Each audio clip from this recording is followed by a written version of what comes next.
Andy, we are live. At last. Welcome to the first episode of the Retirement Reimagined show. Yeah, we've had this one in the pipeline for a long time.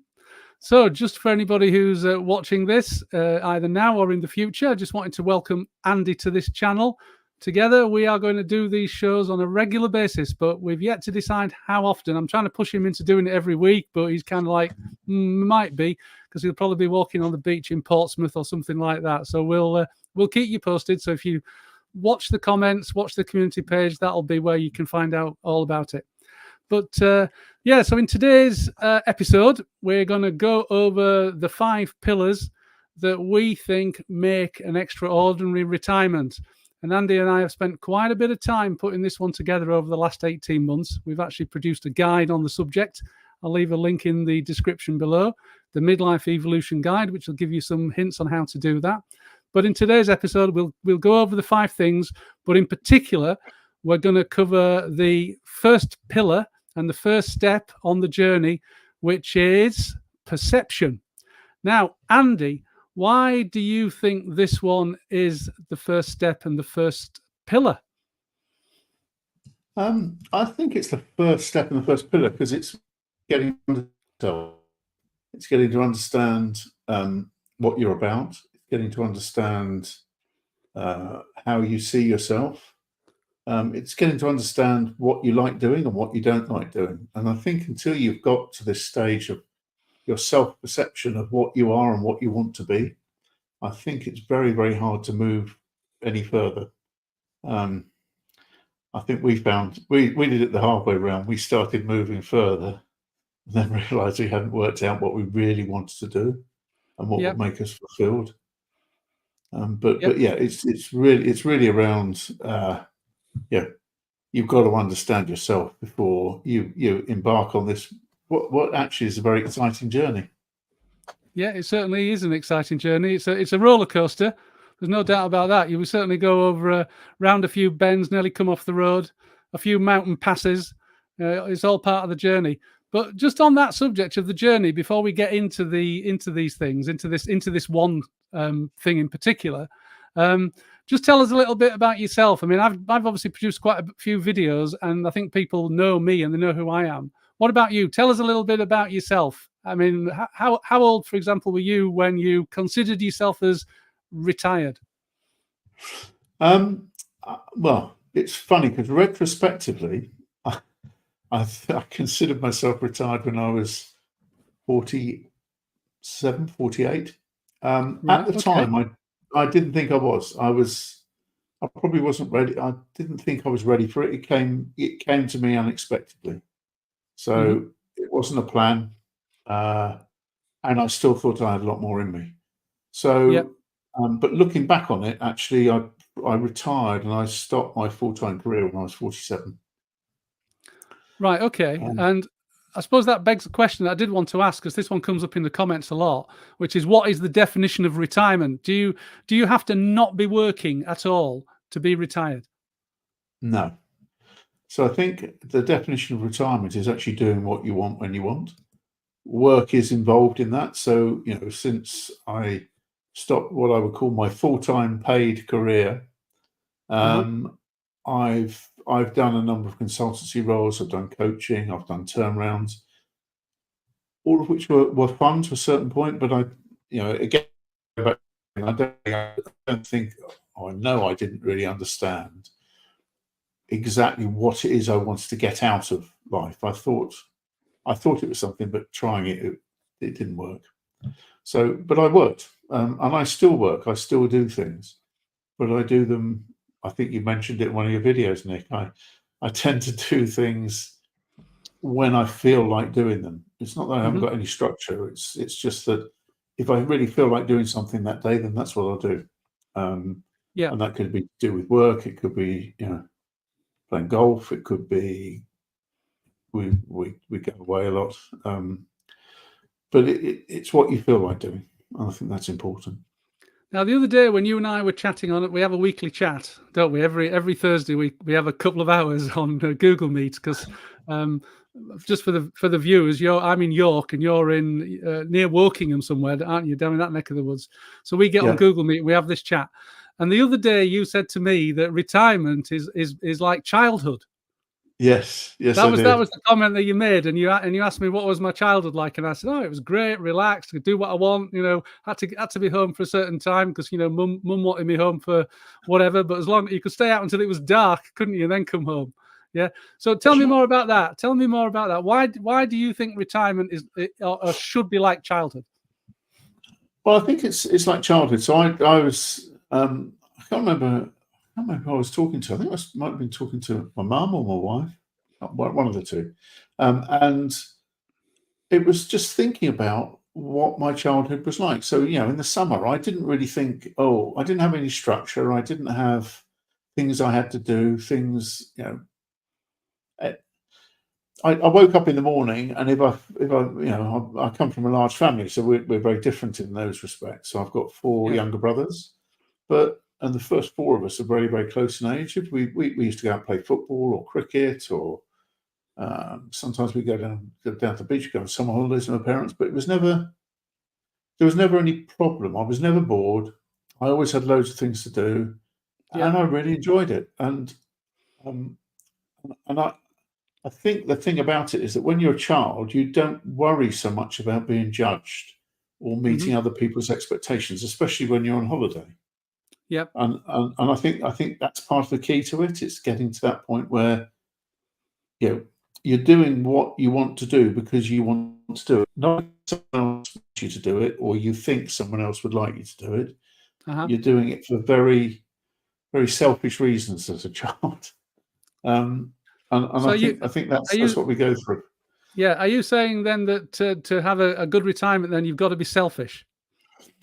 To a certain extent, yes. But I think we all know that if you did that, if you're in a relationship, that's not going to last very long if you're really selfish. So you do have to be mindful of other people. But if you're in a good relationship, I think you do a lot of things with your partner because that's what you want to do. And you enjoy doing it with them. Yeah. So it's not. So it's stuff that you want to do anyway. So again, it's what should we do? Should we go out? Should we go for a walk? Should we do this? Should we do that? What should we do today? And I think that is the key to it. It is that childhood type of feeling. I think flexibility, freedom. Flexibility, freedom. You haven't got any long-term goals. You haven't got any long-term drivers. You haven't got any long-term ambitions. You're enjoying the day for the day. No, I understand what you're saying. But back to something you were talked about earlier about definition of retirement and work. Have you continued to work then since you retired at what, 47, and what are you now, 61? Are you something like that? 62. 62. So 15 years. Have you pretty much continued working in some form over that 15 years, or have you taken some sizable breaks from it? I know in my case, for example, I didn't work for the first 4 years, and then after that I have worked in some form every year since. What about you? I've done it in fits and starts. So I've done three big projects. One lasted 3 years, the other two, one lasted a year and a half, and one lasted a year. So that's 5.5 years out of 12 or 13. I've tried doing other things, but I try them. If I don't like them, I tend to stop. I mean, you and I had a conversation, or when we met, we were both trying something that didn't work for us. It seemed like going back on that treadmill. Yeah, thanks for reminding me of that. But I met you as a result of it, so that was good. Yeah. But and that was me trying another thing without. And it's going back to this perception, something else, before really understanding what it is that I wanted, or what it is that I wanted to get out of it. What was I missing? Why didn't I feel fulfilled with all these things? So everything I did, and I mean, we've had these conversations quite a lot. Everything we've done, there are bits of it that we've really enjoyed. There are bits of it that we've hated. Yeah, absolutely. And which make you sort of hate the whole thing. But you mustn't give up the bits that you enjoy. You've got to carry on, with the whole lot, with understanding that there are certain environments or certain things that you like doing, and it's working out how you do that. Okay, so let's get into this particular topic of perception then. I mean, just very quickly, the 5 pillars in our guide. There are 5 things that we think make up the perfect retirement, and those 5 things, I'm just reading them off here. Should know them off the top of my head by now, but number 1 is perception, which we're going to get into today. Number 2 is purpose. Number 3 is prepare. Number 4 is proactive. And number 5 is persevered. So we're not going to get into 2, 3, 4, and 5 today. They're ones for future episodes, aren't they? Today is all about perception. Yeah. And in our guide, there's a page on perception, and there are quite a few questions on that guide. I mean, I've got it on my other screen here. And there's some questions like, I feel uncertain about the future. I feel stuck in a monotonous routine. I feel a sense of worthlessness. I'm dissatisfied with my life. I'm defined by my career choice or job title. I feel underappreciated. I'm constantly frustrated. I feel I've reached a turning point in my life. I feel directionless. I lack confidence about the future. I am exhausted. Well, I'm exhausted reading them all. That's a long list, and some of them apply to me and some of them don't. But what are your thoughts about those? Where did those come from? Those particular ones. Talk me through them. I assume some of them what you feel, but maybe not all of them. Yeah, well, those have come up from discussions that you and I have had together. So some of them we both feel, some of them we don't. But it's what other people have talked about as well. So it's that feeling of loneliness. It's that feeling of one meeting. The guys there talked about the vacuum. He'd come out of retirement and it was like a vacuum. Yeah. And he couldn't work out why. Mm-hmm. So, I think. I mean, I can put up do you want me to put up the thing for that? There you go. Yeah. And whilst you're doing that, I'll just say hello to Mike Weber, who is listening from Texas. Hello, Mike. Welcome to the first episode of Retirement Reimagined. I hope you get something out of this. And Andy's going to talk us through perception in just a second. Yeah. So for me, coming up with these questions, it was sort of feeling stuck, or that something I should be getting more out of retirement. And it's all those things, but it's about admitting that you've got a problem. I think the problem with a lot of men, especially, is that we actually don't admit that we've got a problem, especially if you've been in a senior role and for lots of things, and it stops. All of a sudden, things disappear. Yeah, no worries. And it's trying to fill that void. Yeah. So let's go through these. Any chance you can make that a bit bigger? Andy, I know you've shared this, haven't you? Can you make it? Can you zoom it a bit? So we can, don't worry if you can't. We can. I'm sure we'll. That's it. A bit more. Bit more. Yeah, I think that. Oh, yeah, that's good. We can see them now. So good. Let's just go through these one at a time and just sort of put our own sort of slant on it. So number 1 is I feel uncertain about the future. Yeah, well, my situation on that is yes, I did eventually. I didn't at first, because as anybody who's watched my videos will know, after I, packed in work, I took 4 years off, and I wasn't really in that frame about worrying about the future. But I have to admit, as I approached my 50th birthday, yeah, I did start to feel uncertain about the future. So that was me. What about you, Andy? I did feel a bit uncertain because I was in board roles in big corporates from my late 20s. Yeah. I was on the board of Fujitsu Services, which was 2.5 billion a year company. And yeah, it was all my life. My days were mapped out for me. I'd never really had an issue about not being in work and that sort of thing. So there was an uncertainty about what was I going to do next? What was my next step going to be? And I sort of jumped into startups and small companies, Right. which may or may not have been the right thing. But I did feel uncertain about what am I going to do now? So I felt, and I still feel, that I've got an awful lot to give.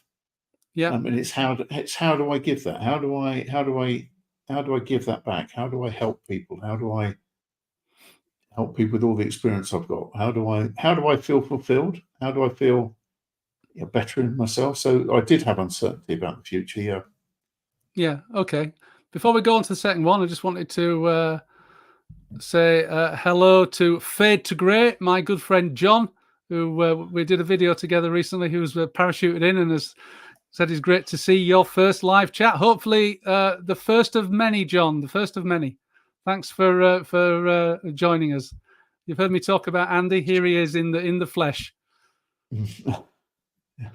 So second one up is I feel stuck in a monotonous routine. Now, that's an interesting one. After I'd quit work, I had a bit of a kind of honeymoon period. It was like one long holiday, Andy, for about 6 months. Again, I've talked on these videos. You name it, cruise ships, jetting off around the world. It was one big holiday. Then in the January after I'd retired, the holidays were not going to be for about another 6 months or so, and that's when I drifted into a very monotonous routine. I didn't sleep in because it had to be up to take my son to school and things like that. But when it wasn't my turn to take him to school, because he'd be about 7 or 8 at the time, I'd be sat in my dressing gown till about lunchtime. And I have to admit this terrible admission, playing online poker. And I just kind of drifted for quite some time. So yeah, I got a bit stuck in a destructive, monotonous routine, which I did eventually pull myself out of, which I'm sure we can come on to later. What about you? After you retired, did you get stuck in a monotonous routine? I did with some of the roles that I tried to do. So the one we met, yes. I remember the monotonous routine I got into on LinkedIn, which I gave up a lot quicker than you did. Well, you were on LinkedIn. Yeah. But so I tend I think the way that I've always been is that I tend to if it's monotonous, I tend to stop doing it quite quickly. So I didn't get into that. I didn't get to the monotony of. I didn't have that. That wasn't something that affected me. No. Okay. So it's a good thing then that you and I are still meeting up and chatting every Thursday for a couple of hours. A few years on, it's not that monotonous. No, it's not. You haven't quit that. You haven't quit that. No, sometimes we never talk about the things. Yeah, that's true. Yeah, and it always lasts a lot longer than we thought. Oh, always enjoy it though, Andy. Enjoy every minute. Yeah. Right. The next one. I feel a sense of worthlessness. I've got to admit, Andy, no, that one was never on my radar. I never felt a sense of worthlessness. I think the main reason for that is, again, because I was quite young when I retired. I was 44, and I had a young son at the time.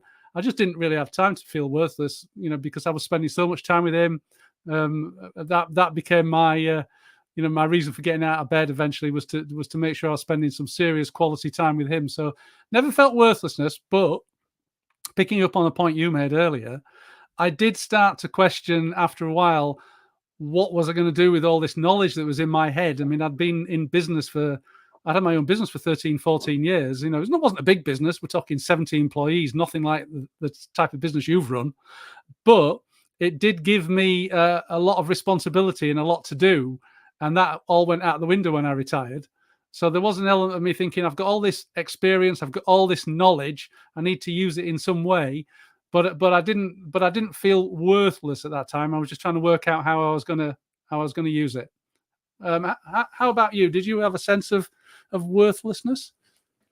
No, I don't think I've ever had a sense of worthlessness. I, you know, that never hit me. Good.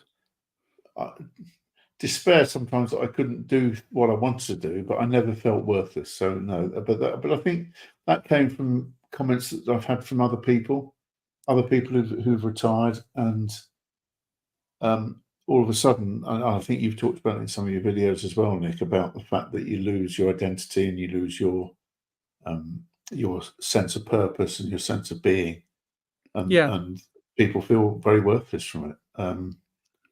But no, I would say I didn't get to that. Yeah, no, that's fair enough. And I think I should just mention here for the viewers that a couple of things about Andy, that he is a qualified coach.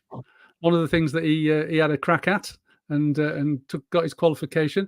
And the other thing is he runs a group down in his neck of the woods of I was going to say elderly gentlemen, but they're not that elderly, are they, Andy? But retired gentlemen, Men's Oasis, and then we've also got the one we do together, What Next Exec. So you've actually got quite a lot of experience of actually dealing one-to-one with people post-retirement. So, you know, you're well qualified, if you like, to talk about people feeling a sense of worthlessness, because some of these people will have said that to you. I'm guessing that's the case, yeah?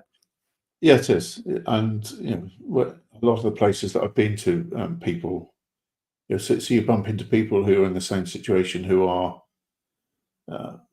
retired, and they sort of, they don't know what to do. They don't know how to do it, and they do feel worthless. Yeah. But, okay. Yeah. So the next one on the list was I'm defined by my career choice or job title. Yeah, now that's an interesting one. Yeah. I think I wasn't necessarily defined by my career choice. So I never considered myself to be, say, for example, a recruiter. I was in the recruitment industry because I packed in being a recruitment consultant when I was probably in my early 30s, just a few years into having a business. So I'm not defined by, he's a recruiter or an ex-recruiter, but I would imagine for some people, if they're accountants or they're lawyers or in a profession like a doctor, whatever, those sort of career choices will define them.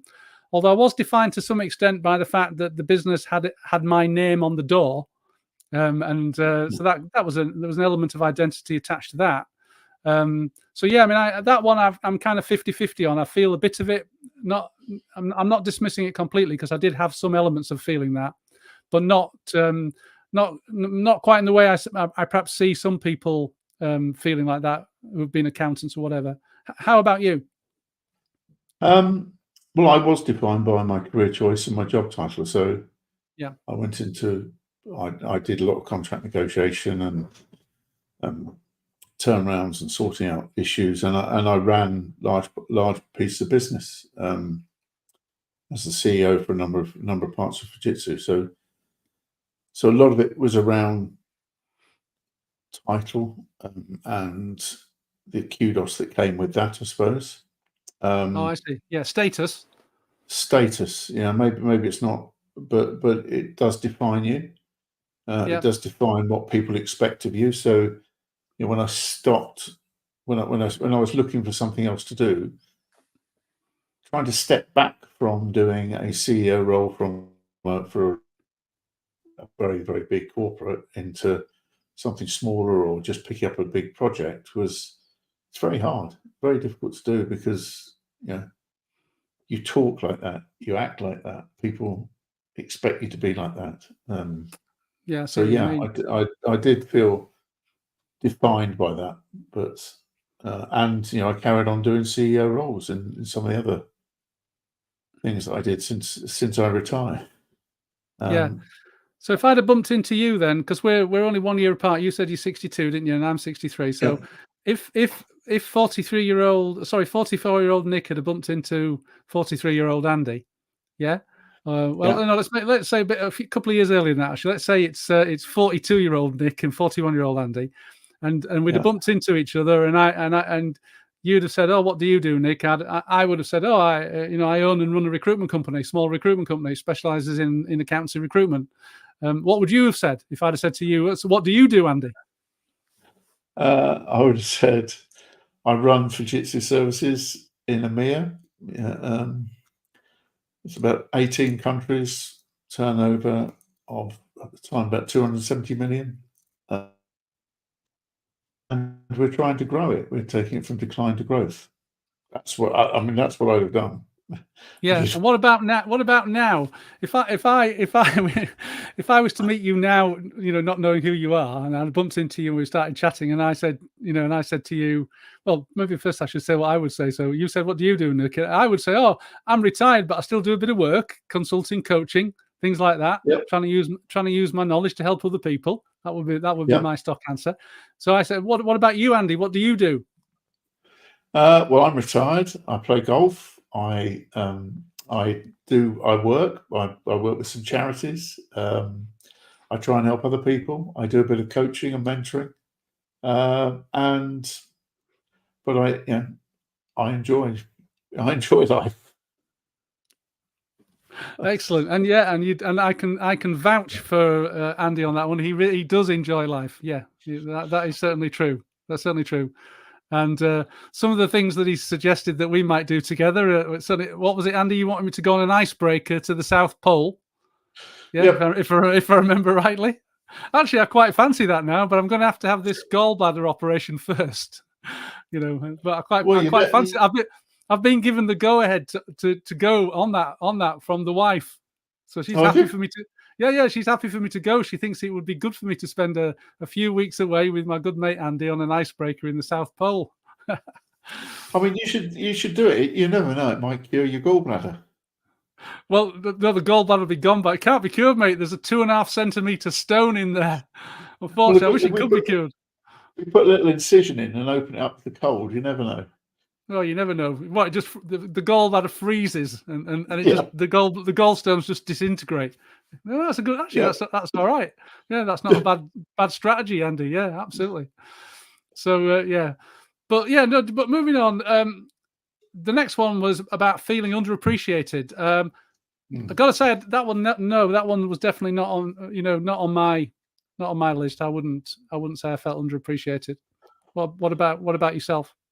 I did get a sense of that, so I did feel underappreciated by other people. So I thought I had other roles in me, right? And I think there's a perception once you get over 50, it's your old hat and that sort of thing. Oh, I see. So you're putting this in the context of work, So after you retired at 47, then you still wanted to work? That's what's coming across here. I wanted to do things to do with work. Yes, it wasn't necessarily. Yeah, I wanted to do, and it wasn't for the money. It was for the intellectual stimulation. So I need something to keep them. So I always known that I need issues and problems to solve. Complex issues and problems to solve. So that's one of the things I know about myself. And business was how I did that. So who were these people who underappreciated you during the? I'm assuming you're talking about a job search here, and the people you encountered on the job search. I'm talking about bloody headhunters like you, Nick. I wasn't a headhunter, mate. I wish I was. It was an database accountancy recruitment agency. So we didn't have anybody of your stature on the books. I can assure you. You'd be the people we were trying to get as clients. In fact, you wouldn't be a client. Your underlings would be the clients. Yeah. So they're not me. So what are you talking? Are you on about the headhunters then? You're talking about the people who had access to who were handling the roles. Yeah. So what they do is they pigeonhole you. So but for me, it doesn't matter what industry I've been in. It's irrelevant. What does matter is what really does matter is what I think I can give, the skill sets that I've got, and how I can change things. Yeah, and they didn't get that. I take it from your comment, right? No. So getting past the headhunters to get to the vacancies was the challenge. Yes, yeah, it was. Right. But and a lot of that was, I think, because you're used to presenting yourself in a certain way. Yeah. and rather than and it's about what you've done and what tasks you've done and what industries you've done them in, rather than Yeah. the scope of the work that you've done or the problem solving capabilities that you've got. So I've always viewed it that this is going back into business, which I'm still passionate about, as you can see. But Yeah. I've always thought that if you understand business, it doesn't matter what product you're selling, because business Right. is about actually adding value to doing things in a different way. It's about going the extra mile. It's about Yeah. involving all the people in the business. Uh-huh. It's about listening. It's about empowering, and it doesn't matter what you're delivering, because they're the experts in that. I don't need to understand. I've worked in agriculture. I've worked in law. Done some work in printing. I don't need to know the detail of that. There's loads and loads of people who know that detail. Yeah. What I need to know is what the product is and what we're trying to sell. So that's. But getting the headhunters to understand that because they were pigeonholing you. Well, maybe that's one. Maybe we will leave that topic there, because I think that's one that we could possibly get into in another one of our episodes. Yeah, I know. Sure we could. Yeah. I know my friend John from Fade to Grey. I mean, he's got a lot of views on that topic. Maybe he could join us to chat about that on a future episode. His channel very much covers that off. He's in his mid-50s, job-seeking senior finance guy, and he's finding this similar thing to you, similar frustrations that you experienced, 10 or so years ago. So the next one was I'm constantly frustrated. No, not. I didn't really get that one, I'm afraid. What about you?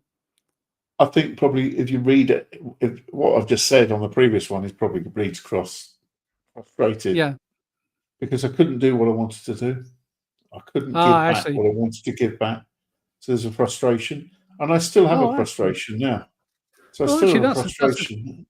That's a good point. Because you're frustrated, isn't it? You're frustrated that you have a lot of experience and skills that you can give people, and they don't want to know. Yeah, well, you're right. Actually, I think I mentioned to you on our last one of our recent conversations that when I first retired, the gap between me and any potential target audience for coaching or consulting services was quite small. Even when I was in my early 50s, they weren't that much younger than me.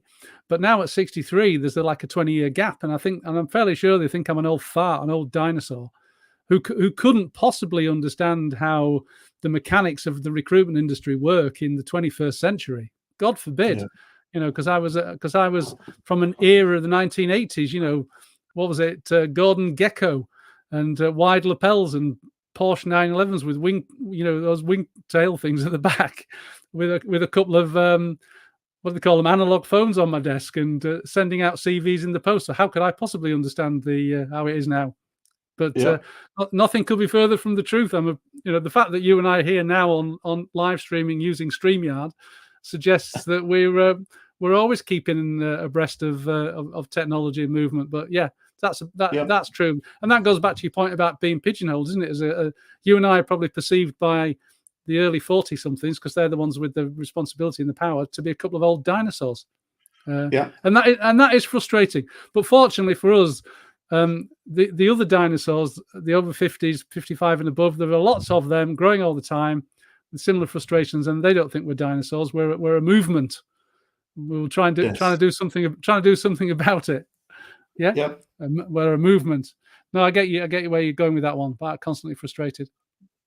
The next one was, I feel I've reached a turning point in my life. Yeah, absolutely. Yeah, definitely that 100%. I mean, that was the reason why I decided to retire, because I knew I'd reached a turning point. My father had died the year before. I had a young son that had taken, a bit of getting in the first place, 13 years of ectopic pregnancies and God knows what else before we finally were blessed with a child. It was definitely a turning point, and that was the big one for me. I'd probably put that number one on my list, in all honesty. Yeah. How about you? It was a turning point. So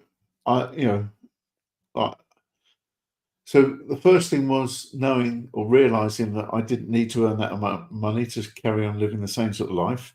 Didn't need it. It was accumulating wealth, but luckily it wasn't necessary. So that was a good thing to understand. But yeah, it was a turning point. It was starting to do things. It was like stepping off the treadmill and wanting to do other things and trying to do those. But yeah, it was a turning point. So, but I think my turning point really only happened a couple of years ago when I started to put it back together, really put it together. Really? And Right. yeah, and realised that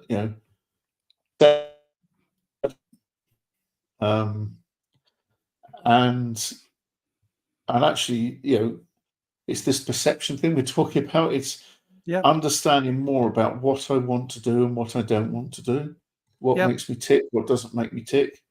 And you and I, we're very different. We have a lot of similarities, but in terms of the way we do things, we're very, very different. And that's fine. But just because you do things your way doesn't mean I want to do it my way. Absolutely. And it is getting to that point where, we were talking earlier on today about being selfish, about being childlike. But it is getting to that point where you're doing the things you want to do because you want to do them. Yeah, absolutely. Yeah. So yeah. So the next one was about feeling directionless. I think that one leaks into the other points anyway, doesn't it? But yeah, It does. Yeah. I mean, I think the thing about directionless is, I think I had that from time to time. I think my 50s particularly were times when I wasn't 100% sure what direction I should be taking. There was definitely a feeling of directionless, but I think I overcame that by having a go at things and then deciding, no, that's not what I want to do. But I don't know if that's the right way of doing it. What about yourself? I didn't feel directionless because I'm not sure I really knew where I wanted to get to. So I'm not sure how you feel directionless if you don't know where you want to get to. Good point. So each time I was following something that I thought I wanted to do. So I never had that feeling of being directionless. I always had the feeling of, I knew what my target was and what I was trying to do. Might not have been the right target, but I didn't get that feeling. Yeah, no, that's fair. And the next one is I lack confidence about the future. No, not really. I've never been one for having zero confidence or lacking in confidence. I was always optimistic the future would be good. Back onto the feeling directionless thing though, but I wasn't 100% sure what I was going to do, to make it good, other than the obvious things about being a good father and things like that. How about yourself? No, I've never really had lack of confidence about my abilities and doing things in the future, so that's not an issue. I think mine reflects your thoughts as well, Nick. And then the last one, I'm exhausted. Yeah, I was absolutely exhausted. The videos I put out there, I've made that quite clear. I was burned out. I was overweight, and stressed out, angry, overweight, all those sort of things. That was the end result of running my own business. Hadn't spent the time with my child that I really should have done. So yeah, I was exhausted, and that's why, back to one of those earlier points, I knew that I knew it was a turning point. Yeah, How I about was you? exhausted. I was the same. So you finish a full-on job, you get to relax. You realise how tired and burnt out I was. Massively overweight. I couldn't walk very far. You were 30 stone, weren't you? Did you say you were 30 stone? I was over 30 stone at one point. So, wow, crikey! I was 17, just shy of 17, but that'd be nice. Yeah, but no, it's a case of I've talked to my wife about it a few times, and I reckon if I'd stayed working, I'd probably be dead. Yeah. But I was exhausted, so I get to year end and I was knackered. Often just do the thing, and I get to the weekend and I not do anything on a Saturday. I do stuff with the family, but I wasn't really there. I was just too tired. So I was exhausted, probably mentally and physically. Okay. But yeah, as a lot of men are at that, when they get to that age in that corporate, hamster wheel, it tends to eat people up, doesn't it? Yes, it does. No, that's true. So we can get rid of this page now, Andy. If you want to get rid of that, let us come back on screen, and then we'll talk a little bit more about it. So those are the general feelings about the questions people should look out for, I think, or the feelings that people should look out for. That's the gist of it, isn't it?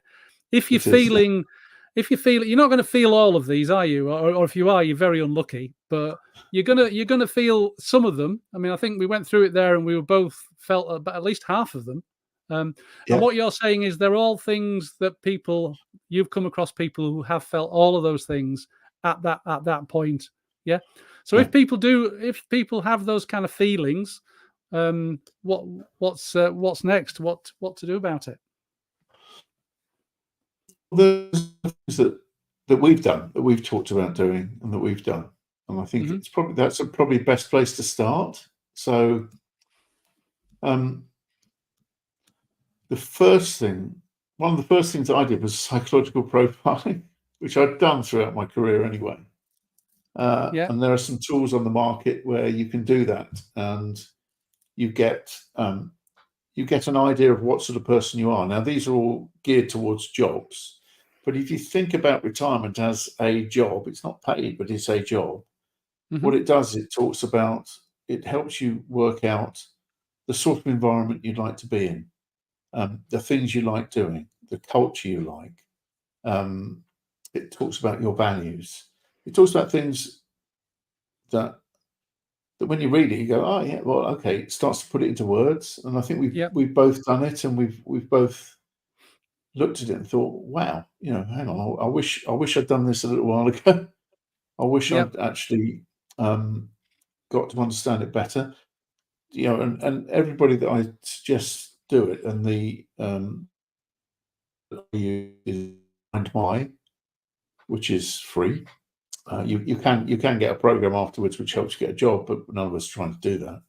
But what I say to people who use it is, don't look at it in terms of trying to find a job. Just look at it in terms of trying to find the type of environment that you would feel fulfilled and feel comfortable and feel happy in. So that's the first step in really getting to understand yourself better and understanding more about what it is you want to do and why it is you want to do it. And then there's lots of other things that we've talked about. Do you like working with people? Do you like working by yourself? Do you like, do people drain you? So some people drain you. Other people are energized by people.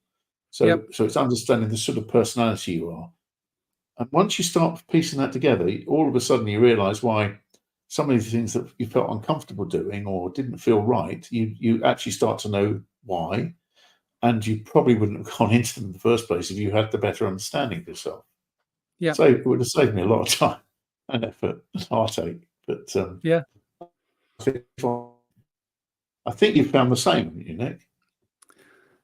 Yeah, in terms of knowing yourself, the point you're making is you've got to really get to know yourself, haven't you? Take a real audit of yourself. This isn't just about your personality either, is it? We're not talking these, like 16 PF or the 4 factors, all this kind of stuff. This isn't about extrovert, introvert. There's more to it than that. These tests that you're talking about go right deep into your interactions with other people and the whole shooting match, don't they? Not just purely extrovert, introvert.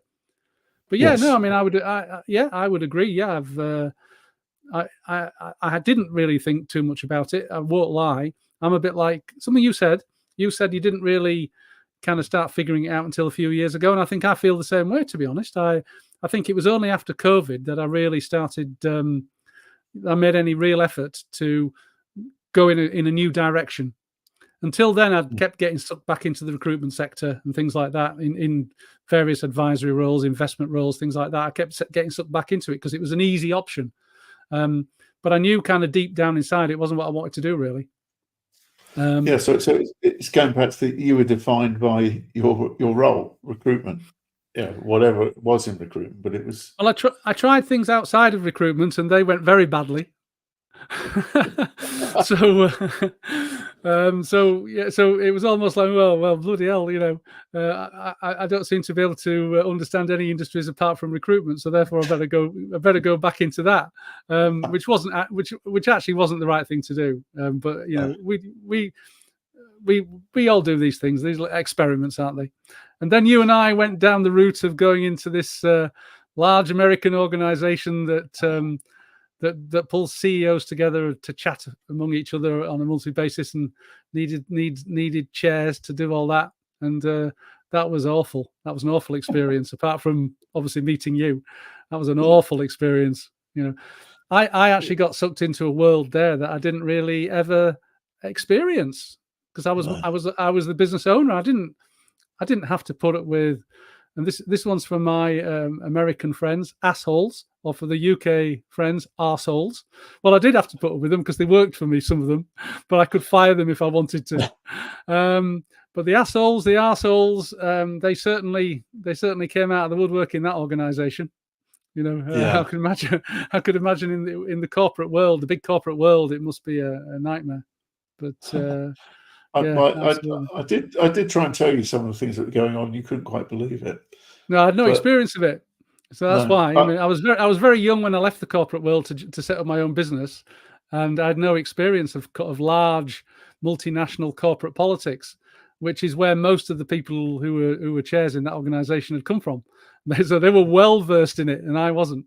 So that was an interesting one. But yeah, the point is, we did that, and then and then I think for me, it then became pretty obvious that the retirement journey is a challenging one, and I decided it was time to start helping people with their retirement journey and their life after 50. And then that led to you and I getting together and doing What Next Exec, and then also me launching this channel. Yeah. So I kind of feel like we're not covering purpose today, but I kind of feel like I've kind of finally found my second purpose. I think the other thing about it, Nick, is that we went through all of that, and I think we both came to realise, we've both spent over a decade getting to a point which isn't a very good point. Yeah. And the reason we wanted to do this really was to help people shortcut that journey. So avoid our fate. Yeah. So rather than take 10 years trying to get to, or 12 years, or however long it is, trying to get to understanding what it is you want to do and feeling comfortable with it, and feeling that you've got sort of your new purpose, or how you're going to be fulfilled, or how you're going to feel fulfilled. It's trying to help people with a shortcut through that. I mean, did you on the subject of help, did you use a coach at any point during your journey, your retirement journey? No, because people find it really hard to coach me because I'm a bit of a... Yeah. Did you coach? Did you have coaches in business? No. Oh, you didn't have any coaches in business. I know from my point of view, I had coaches in business. Yeah. But when I retired, I didn't even put two and two together and think, I need a bit of help building my retirement. Yeah. But I kind of feel that, especially when I was 50, when I was sort of 4 years into my journey and I was deciding to come out of, full retirement and do something, I think I could have probably done with a bit of help then. I could have done with being able to sit down with somebody who understood the whole concept and being able to maybe stop me going into some of the cul-de-sacs that I went into, And obviously, for anybody who is watching or they watch this video at a later stage, Andy and I are always open to having a chat with anybody if they need a little bit of help. Okay, yeah. So perception. What else, Andy? So you gotta take a bunch of tests to figure yourself out. And then what else? It's so if I go back to perception, you need to have the perception, because if you understand how you see yourself and your life beyond your career, it's the foundation for everything else going forwards. Yeah. Perception's more than just how others see you. It's about the stories that you tell yourself about who you are. Mm-hmm. If you think about it, during your career, you spent years, decades, building careers, and we've talked about the fact that you define yourself by your job titles, your roles, your responsibilities. Yeah. But when you finish, it's understanding what your value is now. It's your own internal value. It's not how you're valued by other people. So it goes from an external perception and wanting to feel valued and by other people, and going back into how you feel valued yourself. So it's how you value yourself. It's setting yourself different targets. It's who you are without the role. So if you strip the role away, what sort of person are you? What values have you got? What are the things that drive you? What are the things that make you get up in the morning? And it's asking those very tough questions and getting other people to ask you those tough questions. So I know that you and I have helped each other a lot in the journey over the last 2 or 3 years. We have, yes. By asking each other and saying things which I don't think people have said to us before. Oh, no, definitely not. Why? I've said to you, why are you doing that, Nick? And you've gone, I don't know. And you said the same. It's challenging how you define yourself. It's challenging what is important and what isn't important. Yes. And it's taking people through that process of getting a clearer or better perception of yourself. And I mean that in the sessions that I've been doing, the one-to-one sessions that I've been doing with people around the not around the 5 Ps, but we've talked about things like having a retirement blueprint. Yes. And it's going from, again, one of your videos that you had about the 6 things that you lose when you retire. And how does that make you feel? And how do you replace it? And what questions should you ask about why you feel those things? And it's part of a journey that you go through that you can do it by yourself if you want to, but I think you get a much richer experience if you talk to other people who are going on the same journey or have been on the same journey and have experience and challenge. Say, well, that doesn't sound right, or is that really what you mean, or what about this, or what about that? But it is it's creating a new narrative for yourself, and shifting how you view yourself. And if you do that, I think you open yourself up to the possibility for a richer and more rewarding life moving forward. And I think that's the place that I've got myself into. But it isn't just what we've done, but it's what we're capable of doing next. It's all the things that we can do next. Not necessarily legacies, but what can I do next? What other things can I do that allow me to move forward, allow me to feel fulfilled? And it goes back to that thing of being fulfilled all the time. It's about, how do I feel? How do I make sure that I feel fulfilled? I feel that I'm doing what I want to do when I want to do it. And that's a personal thing, isn't it? Yeah. I mean, some people, for example, they don't want to work ever again, and they'll find fulfillment in other ways. Mm-hmm. I mean, I've met quite a few people, and they're quite happy to go on the golf course 5 days a week. And do they feel fulfilled? Yes, they feel they're fine. I mean, it's quite interesting. The group that I run, the Men's Oasis group, all bar one were told to go there by their wives. He says, "You're cluttering the house up. You need to get out and do something and make new friends." Which is quite interesting because they tended not to do it by themselves. And this isn't just for men. It's an issue that hits women as well, but I think it hits men more than women because we're not very good at networking. So one of the things you talked about, Nick, is networking, and you lose your network. The network's there when you work because people want something from you, or you want something from them, or you have something you can give them. When you leave, that disappears, and all of a sudden your network disappears with it. Women are much better at social networking than men are, because they forge relationships and nothing to do with what I can do, but more about relationships. It's the discussion that we have, Nick. So it's not about what we can give each other. It's about the fact that we enjoy spending time with each other. Yeah, absolutely. Just a quick comment here from Cyril Mulcahy. You'll be in trouble with that one now, Nick. Mulcahy.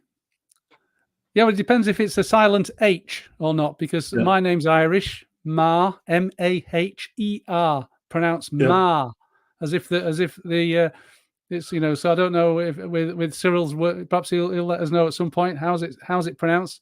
So Mulcahy is I'm going for Mulcahy. He says, well done on the first live chat, Nick. So yeah, thank you very much for that, Cyril. Appreciate your endorsement. I hope you found it useful. Yeah. Yeah, no. So Andy, we're coming up to an hour, 55 minutes. Do you think we've nailed this one? I don't think we'll ever nail it, to be honest. I think we started to scratch the surface. Oh, hang on. There's been somebody's popped in telling us how to pronounce the name. Sinead. There, I've pronounced that one correctly, hopefully. Sinead. Sinead Bloom says it's pronounced Mulcahy. Mulcahy. There you go. Thanks very much for that, for that, Sinead. You could have. There'll be somebody out there called Siobhan. It'd be interesting to see if anybody knows how to spell that name, Siobhan. There you go. I know how to spell it. Siobhan. Do you know how to spell Siobhan? Do you know how to spell Siobhan, Andy? No, but I had a guy that I worked with called Rory, but spelt in the Scottish way. Oh, here we go. Sinead knows how to spell it, and she's 100% right. So here we go. Yeah. That's how you spell it. Sioban. That is Sioban. It's actually Siobhan. Yeah. So there you go. So I am technically Irish because my father was Irish, born in Tipperary. So that makes me Irish. And I have got an Irish passport. So there you go. Yeah. So Cyril said that you pronounced it very well now. Yep, there you go. I'm glad of that. I've spent not enough time in Ireland and too much time in Britain, obviously. My dad would have been able to pronounce it. He would have been able to pronounce it. So everybody needs to pronounce my name correctly, Andy. Nick Ma. Yep. Not Maher or Mayher. Ma. Yeah. So yeah, Andy, shall we wrap up? Is that? Yeah, I think I'm not sure what else. I mean, there's lots of other things, but as I said, we scratched the surface of it. There's lots of other things that we can develop and we can talk about on other podcasts. We'll do that. So on that question, since you've segued into the discussions of the next podcast, as you've called it, it's the Retirement Reimagined show. When are we going to do the next one, Andy? Are you going to commit, or are you going to have some thinking about it? No, I will. I've just got some work being done in the house, and it's being done in this room. Right. Okay. No worries. But we could do. I can do. No, I should be able to do it by then. That should be all right. So let's say next Wednesday, same time. Next Wednesday, same time. Okay, we'll try and hold you to that. So before we go, then I guess we ought to just ask our viewers if they've got any questions for Andy and I before we go off. So I did say when I put this out would be a live Q&A. So any questions, anybody? So going to count down, and then we're going to close it down. Nope, doesn't look like there are any questions for us this time, Andy. But it is only the first. It is only the type that quick, Nick. Well, this is the first one. There'll be plenty of opportunities to ask us questions as we get into all sorts of topics to do with retirement. Obviously, we are going to go through the 5 pillars in some detail.